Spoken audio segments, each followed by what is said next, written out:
I got a guy who's going to bring it back down to earth now, and invited a few special guests to join us in the conversation because we're talking unfinished business, and David Bray and Shari Langemak are joining us here. I want to give you a full introduction in a moment, so I'll come back to you. I also want to invite you to join in our conversation for the next 40 minutes or so.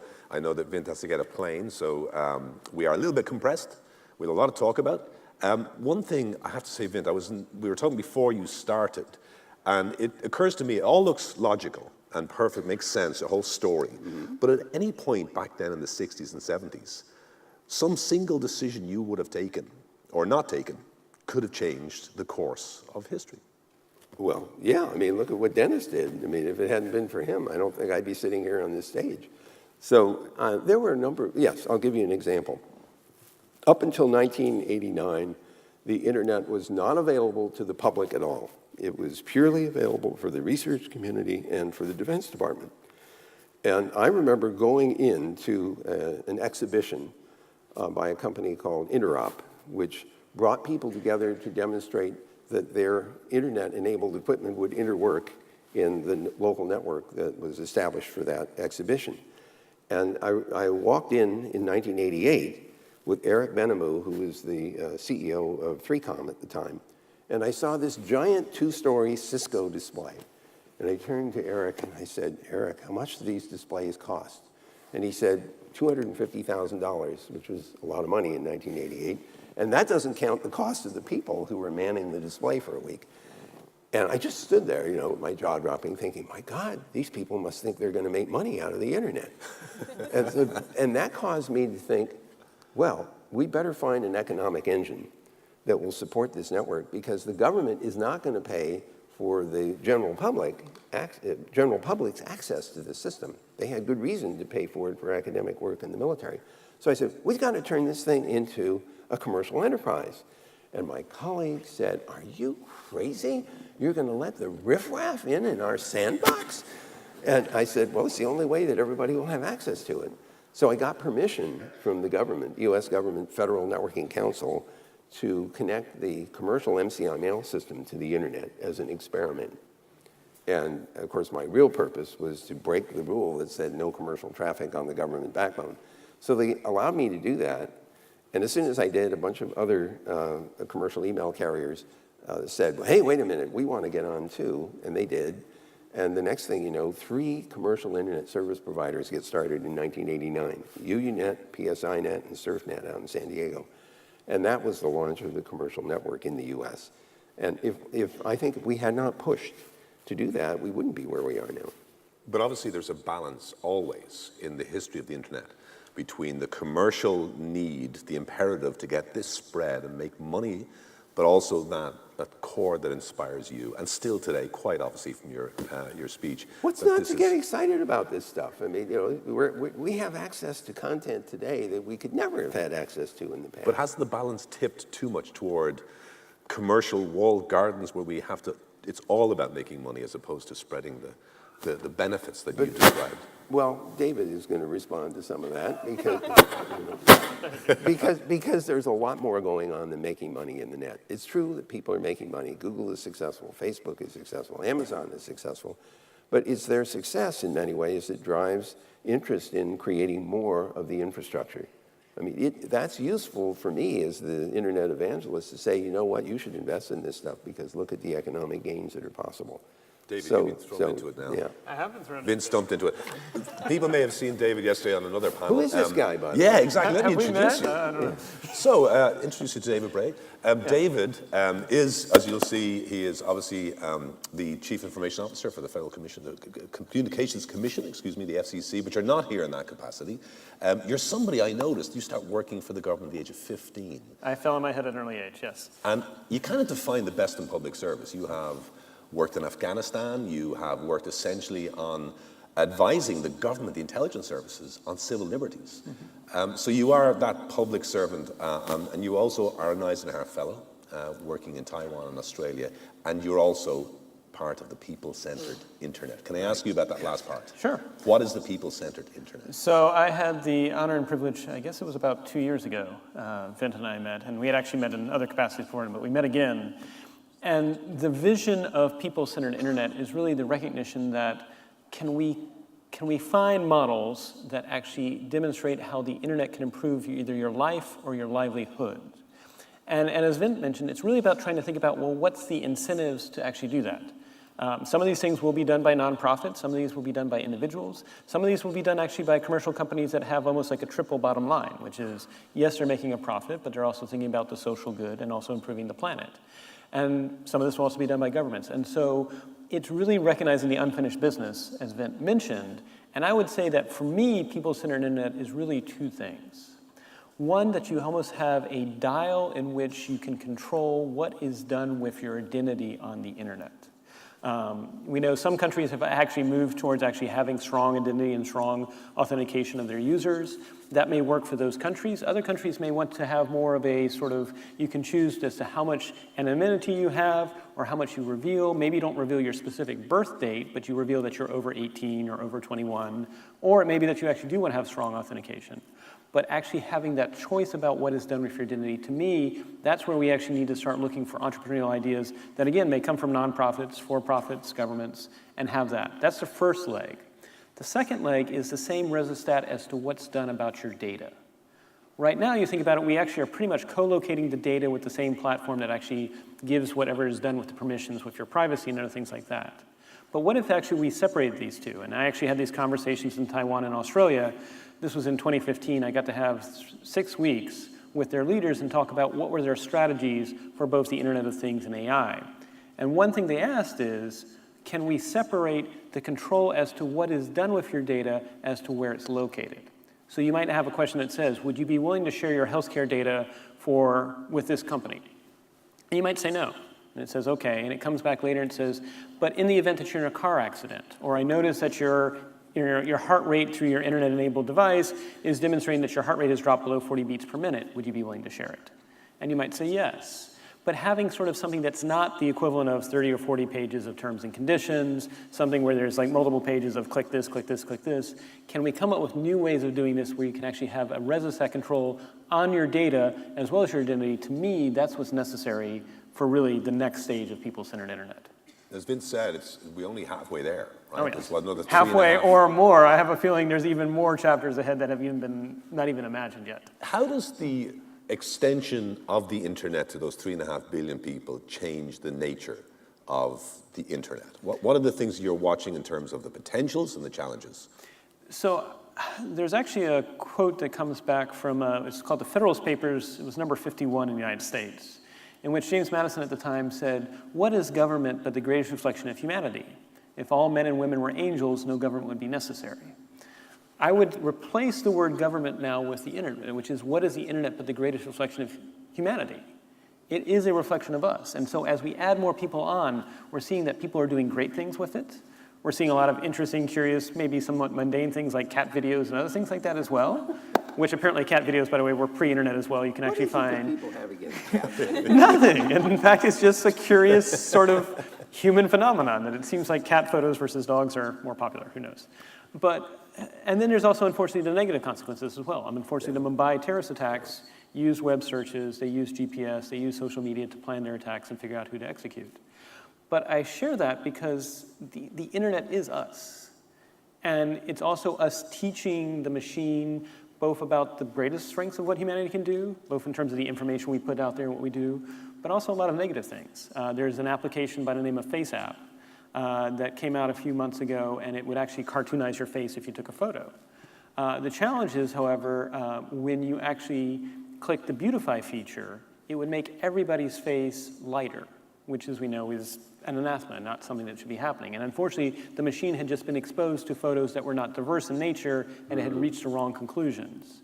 So we may need, going forward, the equivalent of almost like data ombudsmen that are looking at what data is being brought in to teach the machine so that you can make sure it's being diverse and representative and that spurious correlations are not being made or unethical correlations are not being made. Now, Vint and David, you both mentioned healthcare as being a critical testing ground here for the extension, which leads me neatly to Shari. And your day job, obviously, is looking on strategy and new business development at Philips. But I know by background, you're a physician, and I know that startups in this area of healthcare are a passion for you. So what makes you excited and what makes you scared as you think about the potential for particularly AI and data and healthcare? Yeah, let me start with the excited part, actually. There's a particular reason why I left that clinical career, and the reason simply is I was so frustrated about the way we treat patients these days. We don't have time to talk to them. We don't have time to explain anything to them. We don't give them a role in their own healthcare journey. So for me, I specified on psychiatrics, this was of course quite a crucial thing. And every day I would leave the clinic thinking, basically I haven't talked to my patient at all, and basically I haven't given him an option of what he can do, or at least explained it to him. So if we look at the digitization, and if we look at the internet and all these new innovations that come into place, we finally have a chance to solve this problem. Doctors won't have more time in the future, but technology can help to save time by teaching patients about their health, by teaching the patients about their diseases, and by giving them options. So I'm very much excited about new technology in a way that we, instead of a doctor giving rules for the patient and saying him what to do, patients and doctors will come to an eye level and make decisions together, which will be increasingly important because we have many, many more treatment options out there. If we think about cancer, for example, it's not like you give one chemotherapy for everyone. It's very, very much personalized, and it has to take into account the genome, the microbiome, or even things, something we doctors often forget about, the preferences of a patient himself. So this is very, very much exciting, but of course we have to balance it, and the risk is, of course, in terms of transparency. We have the risk that if we collect data, it's out there. You cannot prevent it. It's collected somewhere, and we have to make sure that it's not misused. And if I'm talking about misuse, I'm less worried about companies having my data to recommend any products to me. I am worried about insurance providers knowing exactly what my risk profile could look like, and how much money I will actually cost in the near future. Because if we think about it, we'll be able to quantify exactly what each patient will cost in the future by his and her own risk profile, and we can also connect it to his behavior, which is even more important, right? We will be able to quantify how much it costs if I'm too lazy and only go running once a month. And this is a huge problem. You work with startups, you work with new ideas.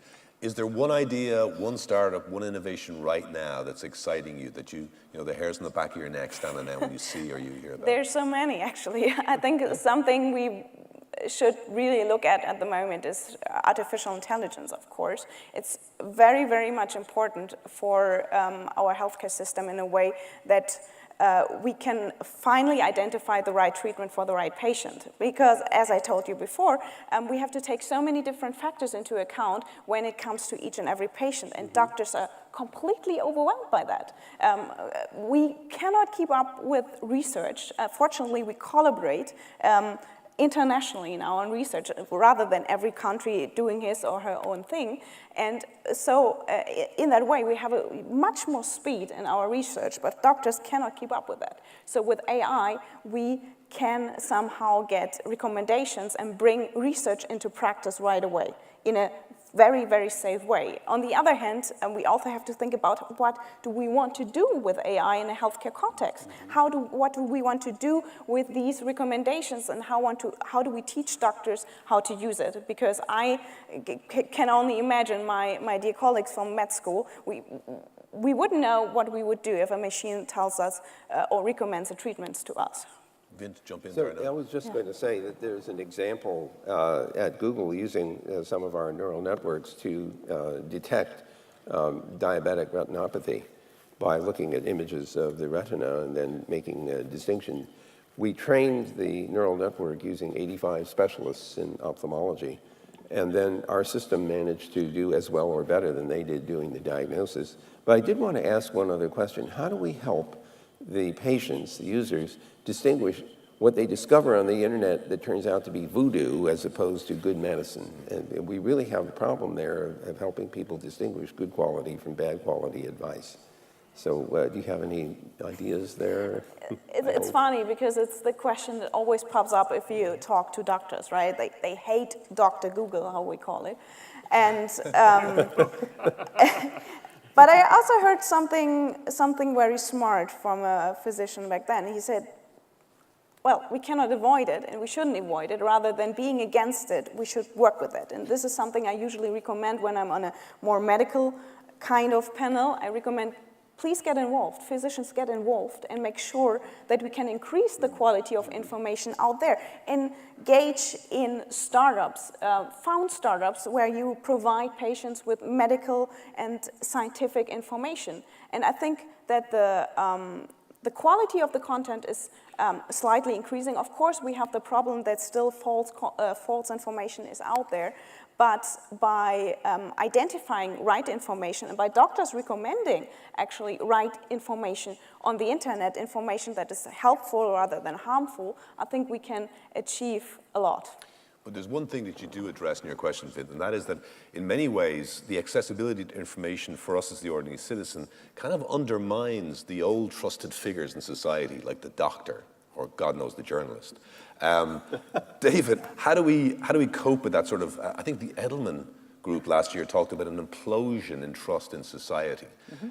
How do we factor that into our plans? Yes, so for those that were here yesterday, we've actually had this happen before, which is for most of human history, you ran into 80 people in your entire lifespan, and those were your immediate family members. It's only fairly recently that we're now in an era in which you can run into 80 people or more on a daily basis that are not your family members. And that you can travel outside the town you were born and do multiple towns. And so we had this challenge when we actually started moving into the industrial era that you could travel to a town that you were not born and you'd raise questions about, can I trust that lawyer? Can I trust that doctor? Can I trust this professor? Do they actually know what they're talking about? And that's when we actually created the idea of professions that would actually self-police themselves, issue credentials, but also correct their members if their members did something wrong. And if you notice, those things that we really consider our professions, so we consider law, academics, medicines as professions, there are codes of ethics, Hippocratic Oath, for example. And those things that are not professions, or we don't consider professions, don't have that self-policing function in ethics. And so what we've had is the internet is this great leveler in which we flatten everything, but by flattening everything, also now we know who to trust. And so we may need to have a similar conversation as what is the equivalent of the profession in the digital era that has some self-policing function, because I don't think the answer is regulate it or have governments do it all, and that's my own personal view as a Science and Hour Fellow, because I don't think you'll be able to keep up with the speed of what's going on. At the same time, it was interesting that Shari was mentioning, aside from the issue of false information on the internet, I come from public health, and we know in the first year of public health, and probably the same through in medicine, everyone starts self-diagnosing themselves as having all these things just because we just read in like, well, it must be what I'm having, when of course it's not. It's just you're just not experienced enough. And so it may very well be we need to start doing experiments that are a combination of private sector as well as public sector working together. And I'd like to suggest 3 things in the era of machine learning. First is definitely in the era of healthcare. Sort of like what Google's doing, but other companies as well. Can we find ways that actually help you get more truthful information using data from you in a way that keeps your data private? But let's say you have a child and the child has a rash. Could you take a photo of it and the machine can come back and say, that's benign, the child will be better in about 3 days, or that's serious, you need to go see a doctor and get some type of antibiotic. And so could we actually overcome the issues of both false information as well as just hypochondria by actually having better awareness of what's being done from the data? So that would be the first experiment. Second, I think what's happening right now is we're in an era that's unlike the Industrial Revolution in that you can actually create more capital without necessarily creating jobs. And that's why I think this is a fundamentally different era than, say, what happened 100 years ago.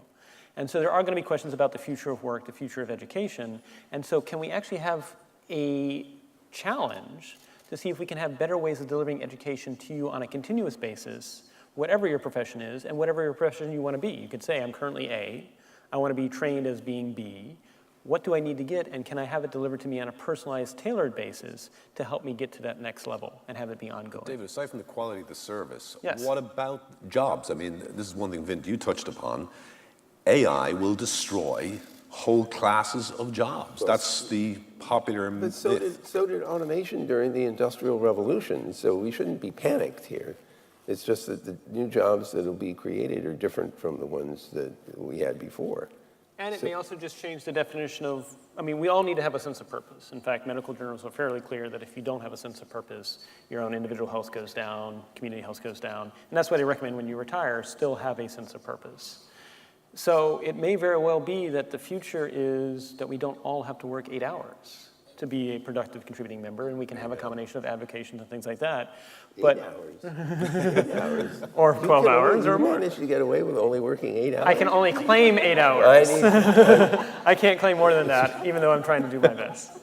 But I think that is, and unlike the Industrial Revolution, which had decades to make the adaptation, this is going to happen in a very compressed time cycle.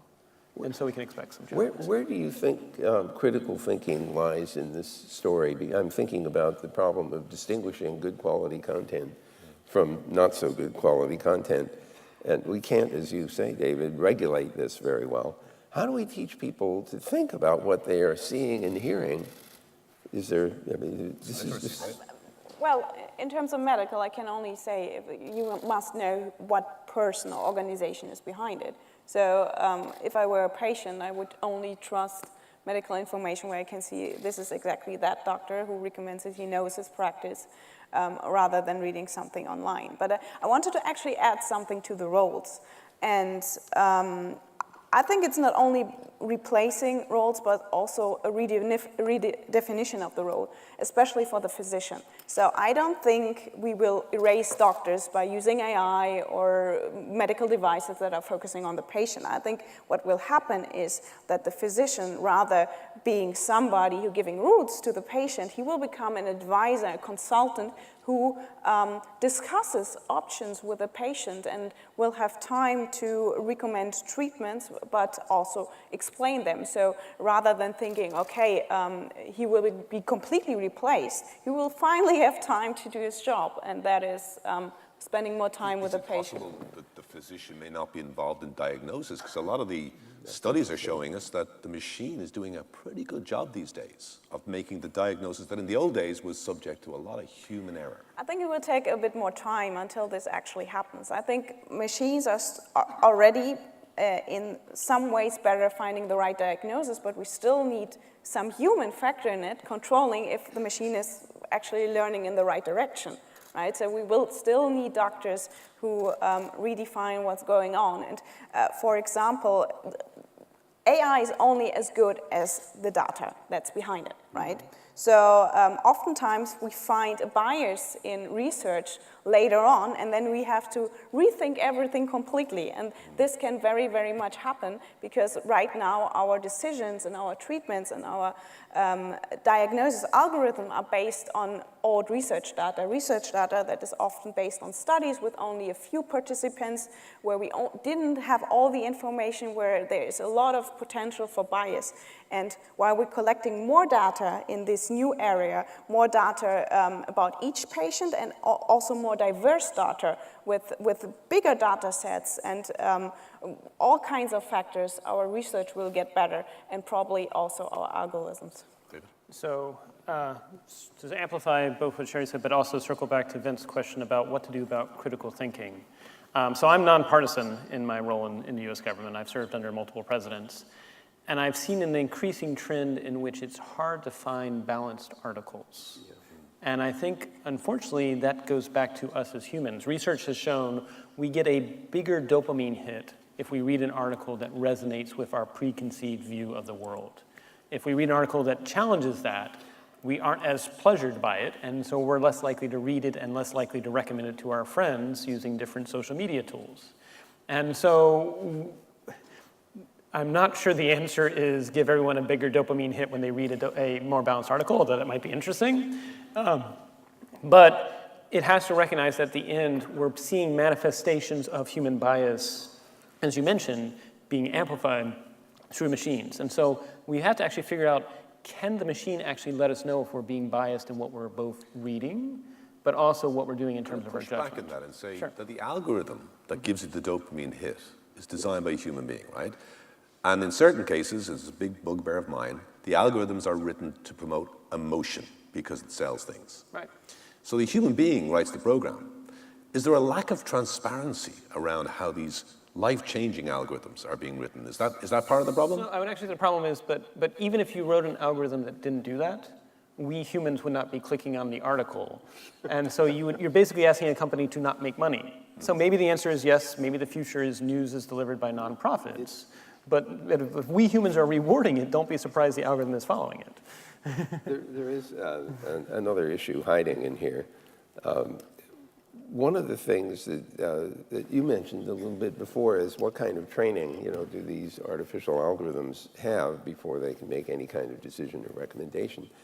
And it's pretty clear that the neural network learning algorithms only work as well as what they've been trained to recognize. What's interesting is that doctors also have some finite amount of experience with various diseases, whatever they learned in school plus whatever they've encountered in the field.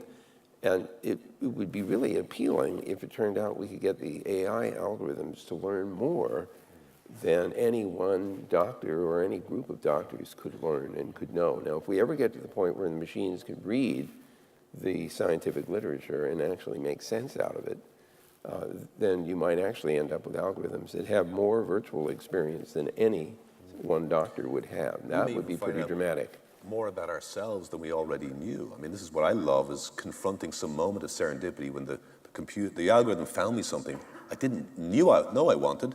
Oh my God, when I got it, I was like, wow, the dopamine goes off in your brain. So I think that's... So since we have a little bit more time, and I think we should also talk about the dark side real quick. And I have a couple of questions. I'm not ignoring the questions. I want to go to them now. We have one actually, just to begin, if I could, on the dark side. Sure. And there it is. Right? Quite literally the dark net we have on our Slido, if we can see this on the screen, but I'll read this out to you. Could the internet be policed internationally? We talked about this yesterday, particularly the dark net. So maybe start at that point. Sure. I don't know who wants to jump on that question to begin with. I can give my views as an Eisenhower fellow. I think the challenge is, right now there is no, internet law is something that is agreed to on an international level through nation states, but really we still afford sovereignty to nation states themselves. And so a policing function that tries to transcend geography would be challenging. There is Interpol, but Interpol is still working through agreements with countries.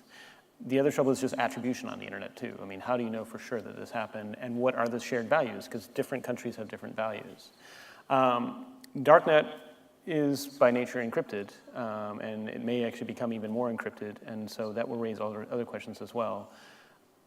I think the bigger question is, what can we do to motivate people in some respects to either locally self-police themselves or online self-police themselves, because I don't think we want to have a monolithic structure that is trying to impose one view of what is right or wrong to the world. So there is one interesting thing that I noticed. There was a particular piece of malware called the Configure worm. I know David knows about this. And this propagated very rapidly. It's still out there. Nobody quite knows where it came from. But what was interesting is that the reaction of the community was to form an informal working group, the Configure working group.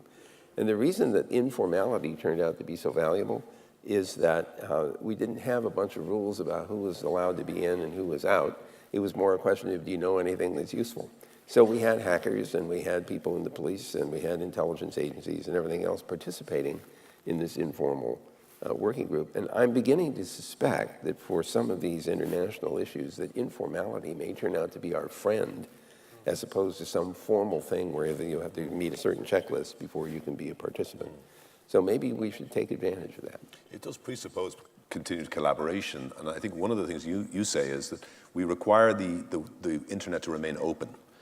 Is there a danger that we are kind of closing it off a little bit, and that even messaging services and the dark web, we want to put it that way, and possibly even the walled gardens that we have these days? Are you scared that we are moving away from the There's clearly a desire by many companies to somehow capture their users and keep them using only that company's products and services. I think that there's a lot of resistance to that. And the previous walled gardens didn't last too long, AOL being a kind of prototypical example of that.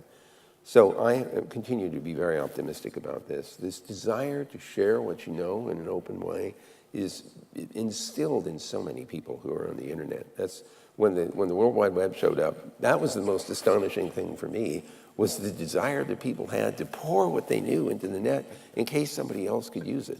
I mean, it was astonishing. They weren't looking for compensation. They just wanted to know that what you knew, what they knew, was useful to somebody else. I think that ethic is still there. But Shari, I noticed, you're from Germany, from Berlin, I think, originally. There's such a big difference about people's attitudes to sharing information, let's say in Berlin, as there would be in Boston or even, San Francisco. There's huge cultural differences, aren't there, about what people are willing to do on the internet? Maybe is that a problem, or is that a beautiful thing? You know why I'm laughing? Because I think just Germans like to complain a little bit more than the other people in the world. Because in the end, we still use Google and Facebook, correct? I mean, we complain about it. We complain about privacy and data security a lot. And yes, I would highly agree that there's a cultural difference. But while this isn't a problem per se, I actually highly enjoy that we put more attention to data privacy issues. I think it becomes a problem when it prevents innovation, and this is something that unfortunately happened in Germany for quite a while. We didn't have an electronic health record for many, many years. We're still working on that. We had high regulations on anything that is digital health. We weren't allowing telemedicine at all for some reason. And this is a problem. If we think we can prevent innovation in the way that we build new barriers while we have innovation elsewhere in the world and people can actually use it, it's not like you can forbid access to certain services. You can make it more difficult, but you can never prevent it. That becomes a problem. What we need is an international dialogue with different cultures and perspectives and backgrounds to find some common agreement, some common rules we want to agree on, and that we know where we're heading to, because this is something that often didn't happen. The government weren't too concerned about where we're heading to, and that you cannot avoid the future. So yes, I highly agree we need... That raises the point, David. If you look at where the internet is going fastest, and the most exciting parts of the world sometimes are not places that have democracy in their culture or in their government. Right. How do you get over that? Well, and I think that raises an interesting question, which is, most representative democracies or most republics were designed on deliberation, and that's not a fast process. And so if the world is changing rapidly, does it give an advantage to autocratic regimes? And the jury is still out because, at least we know in the United States, Ben Franklin claimed it was an experiment, and that was more than 240 years ago. So we'll see if the experiment continues or not. I also worry, as people do through social media begin to organize more in affinity groups, if you're in an affinity group in which you don't tolerate people's views who are different than your own, or you find them an anathema to your own affinity group's ideals, is that itself not an autocratic regime? Now, to put this in more real context, there is a country, I'll remain nameless, but it's a large country in Asia, that actually has right now, it's currently voluntary, but it'll be mandatory by 2020 for all their citizens, which is they do a daily web credit score based on your web activities. You post good things about the party, you buy from certain companies, your score goes up. You buy from non-national companies, you post bad things about the party, your score goes down. And then again, it's gonna be mandatory by 2020. And it actually, if you post and your score goes up higher, they actually show your social network. And if you hang out with people with higher credit scores, that brings your score up. You hang out with people with lower credit scores, that brings your score down. So it's actually sort of gamification, obedience to the state, which raises interesting questions because there's also quote unquote rewards, which is you get faster internet, the higher your score is. Wow. Slower internet, the lower your score goes. So I think it's interesting, and that's why I appreciate having Germany's views, as well as US views, Ireland's views, because there is no textbook for this world we're going into. We would hope, I think all of us on stage, that it's a world in which it promotes people-centered and internet. But that's going to take all of us in this room and more having diverse perspectives and being willing to tolerate different approaches to that. And I suppose having equal access as well. And we have a question here, Vint, I want you to address. What does the panel think about net neutrality and its impact on society? Again, the concept of everyone having equal access to high-speed internet. There have been recent developments here, not positive, put it that way, from let's say, an evangelist point of view in the United States. Where do you think we are in net neutrality? So this is going to be fun to see where David and I come out on this. In the U.S., before the arrival of broadband, there were 8,000 internet service providers because you had to dial up through a modem to get to it. And if you wanted to change providers, you just changed the phone number. When broadband came along, you had to get a piece of equipment. Somebody rolled a truck out to your house to install it. And the choices went down to 0, 1, or 2, depending on whether you were in the rural part of the country or suburban part or the urban part. So there was a limited amount of competition for broadband. And as I understand the net neutrality debates in the US, it was mostly about whether users would have the choice of where to go and what to do on the network, what services they could get, and could they switch from one provider to another if they wanted different kinds of service. And the answer was it was hard to do that because there was so little competition. And so the net neutrality rules that were adopted at the FCC were intended to give more control over to the users to what services they got and who supplied them. At this stage of the game, there's quite a bit of turmoil in this enforcement of those net neutrality practices, which I viewed as mostly being inhibiting anti-competitive behavior by the parties who had control over your broadband connection. But David, maybe you could elaborate on this. After all, you're sitting there as a spokesman for the FCC. No, actually, I'm not. I'm here on my personal basis. I appreciate that football, but I've served underneath multiple presidents. I'm nonpartisan, so unfortunately, I'm not a congressional commissioner, and I cannot comment. Okay. But Vint, back to a moment. I think the difference now is that there's now a commissioner in the United States who doesn't believe that internet access to high-speed internet is a public utility. Do you agree or disagree with that? The definition of public utility gets really complicated really fast.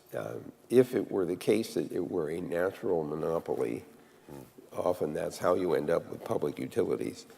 I don't see this as a natural monopoly at all. I see it as a potentially competitive environment, and it should be more competitive even than it is now.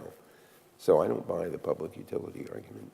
Okay. We have questions coming in by the internet. We can also, by the way, people can speak into a microphone. I know that's a very quaint idea, but if you want to come up here, I'm watching out for people, perhaps. Is there someone there? There's one right there. Yeah, do you want to make your way to the microphone there? If you wouldn't mind, unless we don't have roving mics, I'm sorry to say. I have a couple more questions here on slide. But who are you and what's your question? Mark, Eamon Ryan is Oh, my Eamon, name. sorry, Eamon. The bright lights here. How are you? Eamon Ryan is, well, I'll let you introduce yourself, Eamon. Leader of the Green Party. I had the great privilege of meeting you, Vince, at the internet event in Singapore, in Seoul, rather, in Korea a few years ago, and I really enjoyed your presentation today. Just one point you mentioned there about the internet not being governed by any one government, shared, and you cited the example where the last US government had taken away this contract between ICANN and the telecoms.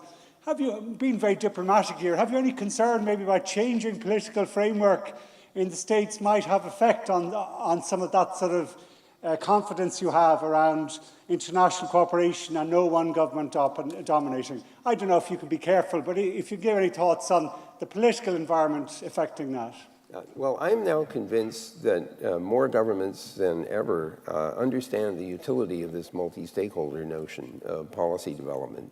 And by removing that last contractual connection between ICANN and the United States government, we removed an irritant in the international space about one government having special authority. So at the moment, we're seeing a remarkable amount of collaboration and cooperation and debate among governments in the Internet Governance Forum, which is the place now where a lot of these discussions take place. So I'm actually happy that this evolution has occurred and that there isn't any centralized control. So I'm actually pretty comfortable with the way it works now. Great. And just to amplify real quick on that, I think that we need to avoid centralized control. I think recognizing that the value of the internet is it is grassroots, and that's what I think we want to get back to with people-centered internet is what can we do to allow you to organize both your data and your identity locally to fit whatever fits your community. I'm sorry to say we have run out of time. Vint is getting on a plane in a few minutes. It went really quickly. Mark, of a great conversation that you could continue on.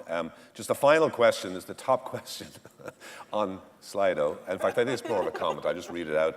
Vince, my 16-year-old asked me this morning, hey, did the word surf originate from your surname? I laughed. She didn't get the joke. Maybe she's right. Are we going surfing? Eh? Yeah, actually, it's a delicious coincidence more than anything else. There is a company that was started in California that was supposed to be called SURFnet, except that there's a company in the Netherlands that took that name, and this is back in 1989.